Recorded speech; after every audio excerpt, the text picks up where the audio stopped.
Hello dear students, welcome to our social studies class. Today we are going to learn about national emblems of India. Did you know that every country has its own special symbols? We call these national emblems. Let's open our civics books to chapter 12 and find out what they are. What is an emblem? An emblem is just a fancy word for an object or a symbol that stands for an idea or a quality. For example, a heart symbol often stands for love. A national emblem is a symbol that is very special to a whole country. It shows the values that people of that country love and respect. The national emblem. The lion capital is our national emblem, which is based on a very old sculpture called the lion capital. It was built a long time ago by Emperor Ashoka at a place called Sarnath. This beautiful sculpture has 4 lions standing back to back. Can you guess how many lions we can see at one time? We can only see 3. The lions stand on a round base. On this base, there are carvings of a horse, a bull, an elephant, and a lion. These animals are separated by a wheel called the Dharma Chakra or the wheel of law. The emblem stands for power, pride, courage and confidence. Right under the lions you will see the words Satyamev Jayate. This means truth alone triumphs.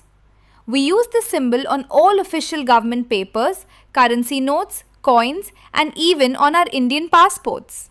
The national flag. Tiranga is our national flag.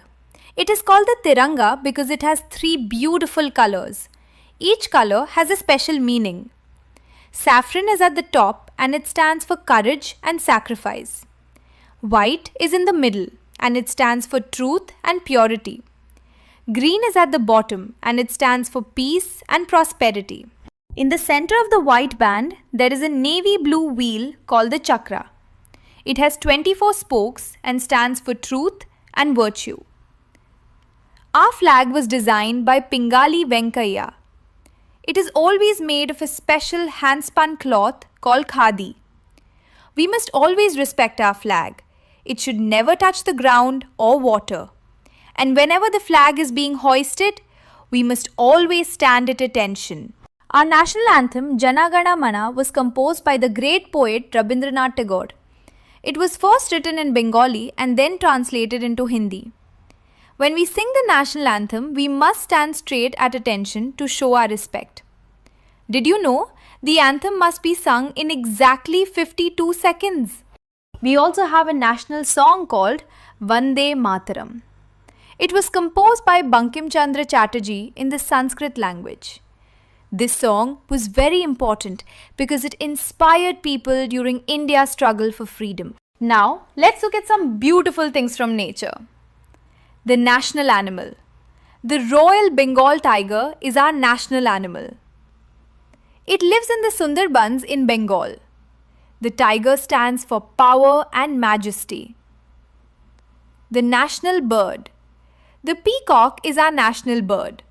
It stands for grace and beauty. Peacocks are protected by law and no one is allowed to hurt them. The national flower.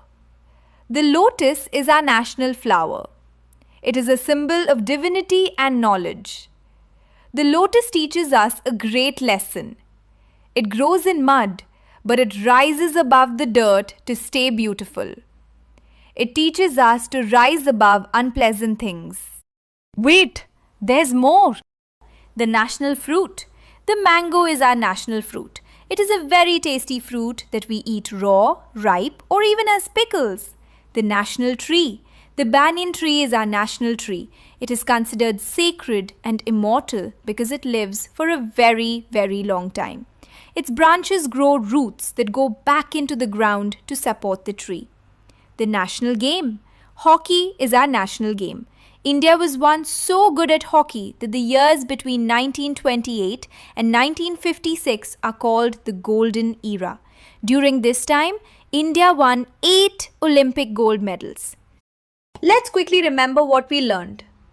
National emblems represent our country's values. We have the lion capital as our emblem, the Tiranga as our flag, and Jana Gana Mana as our anthem. We also have the Bengal tiger, the peacock, the lotus, the mango, the banyan tree, and hockey as our national symbols. We should always feel proud of these symbols and treat them with great respect. I hope you enjoyed learning about our beautiful country today. See you in our next episode, and thank you for watching.